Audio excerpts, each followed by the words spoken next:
आए हैं कि सूबे में सरकार भी बनाएंगे और अपनी सीट को लेकर भी काफी आश्वस्त नजर आए। लेकिन एक बड़ी चुनौती इनके लिए एक नहीं बल्कि दो रहने वाली है। पहली ये कि विपक्ष को मात भी देना है और दूसरा ये कि उनके साथ जो लोग जुड़े हुए इतने वक्त से, उनका जिस तरीके से लगातार कद बढ़ता जा रहा है, उनकी उम्मीदों पर भी उतरना है।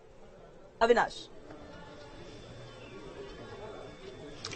बिल्कुल सही कहा आपने पूजा। देखिए, अभी इस वक्त मैं उनके घर के बाहर ही मौजूद हूं और हालांकि यहां पर मीडिया कर्मियों से बातचीत करने के बाद वो क्षेत्र में निकलने वाले हैं, लेकिन देखिए जो उनका वोट है वो प्रयागराज शहर में है, तो वोट डालने वो तकरीबन 3 बजे के आसपास प्रयागराज पहुंचेंगे।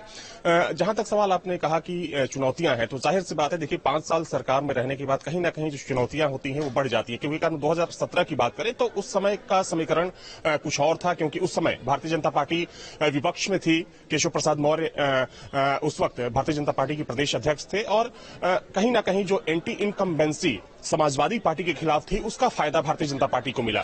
जहां तक सवाल सिराथू सीट का है, तो ना सिर्फ सिराथू बल्कि जो 3 सीटें आती है कौशाम्बी में, पूजा, सिराथू, मंझनपुर और चायल, उन तीनों ही सीटों को जीतने का काम किया था भारतीय जनता पार्टी ने।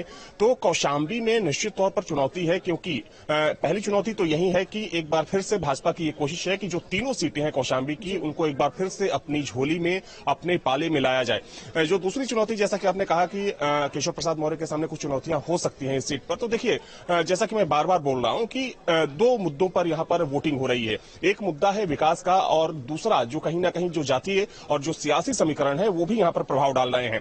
यही वजह है कि जब केशव प्रसाद मौर्य ने सिराथू सीट से अपना नामांकन दाखिल किया तो गठबंधन ने, यानी कि समाजवादी पार्टी और अपना दल कमेरावादी ने यहां से पल्लवी पटेल को उतारा।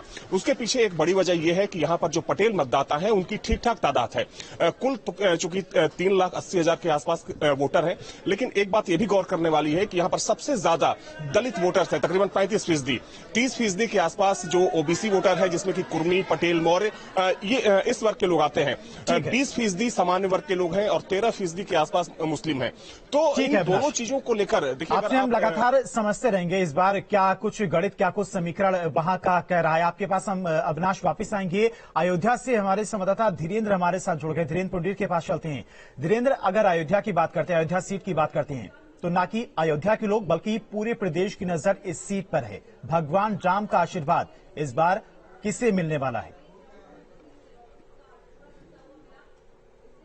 देखिए, ये कह पाना तो इसलिए मुश्किल है क्योंकि काफी बड़ा, आपने देखा होगा इस समय चुनाव के अंदर सब मुद्दे एक दूसरे के साथ मिल जाते हैं, लेकिन यहाँ जो उम्मीदवार है पूरी ताकत के साथ योगी और मोदी के नाम पर लड़ रहे हैं। आपने देखा जब योगी जी का यहाँ रोड शो हुआ, उसके बाद लगा कि जैसे यहाँ की जो स्थानीय जनता है वो वाकई भीड़ में दिखाई दी, और अयोध्या में जिस तरह से बीजेपी पिछली बार जीती थी उसी तरह से लग रहा था कि बीजेपी की तरफ लोगों को उसी तरह रुझान है। लेकिन आपने अखिलेश यादव का भी पूरा रोड शो देखा, उसमें भी ताकत दिखाई गई। तो ये जो पूरा इलेक्शन है, यहाँ स्थानीय मुद्दों के साथ साथ चूंकि यहाँ कैंडिडेट लड़ते हुए नहीं दिख रहे हैं, यहाँ योगी, मोदी और अयोध्या में हुआ काम और राम मंदिर का जो निर्माण चल रहा है उस पर भी वोट मांगे जा रहे हैं। यानी ये सीट बेहद दिलचस्प सीट होगी और ये देखना होगा शाम तक कि मत प्रतिशत किस तरफ जाता है, कितना ऊंचा रहता है, ये भी देखने लायक बात होगी। क्योंकि लंबे अरसे से यहाँ इससे पहले जो तेज नारायण पांडे और जो लड़ रहे हैं उनके, पवन पांडे, उनका पुराना 2012 में यहाँ से जीते और मंत्री भी रहे हैं। तो यानी जो पूरा यहाँ का गणित है वो इशारा करता है कि पिछली बार की लहर जो थी उससे इस बार के विधायक अपने आप को सामंजस्य बैठाकर वापस पहुंचते हैं कि नहीं।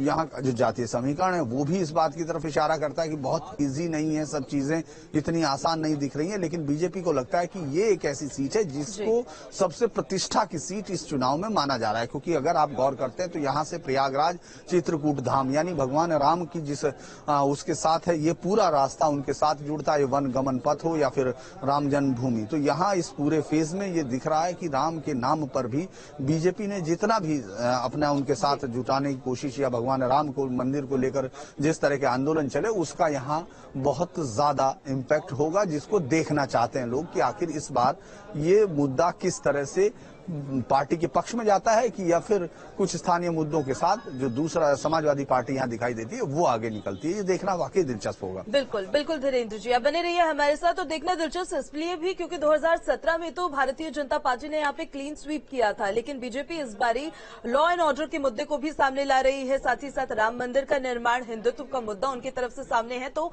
विपक्ष की तरफ से भी रोजगार विस्थापन को लेकर भी तमाम तरीके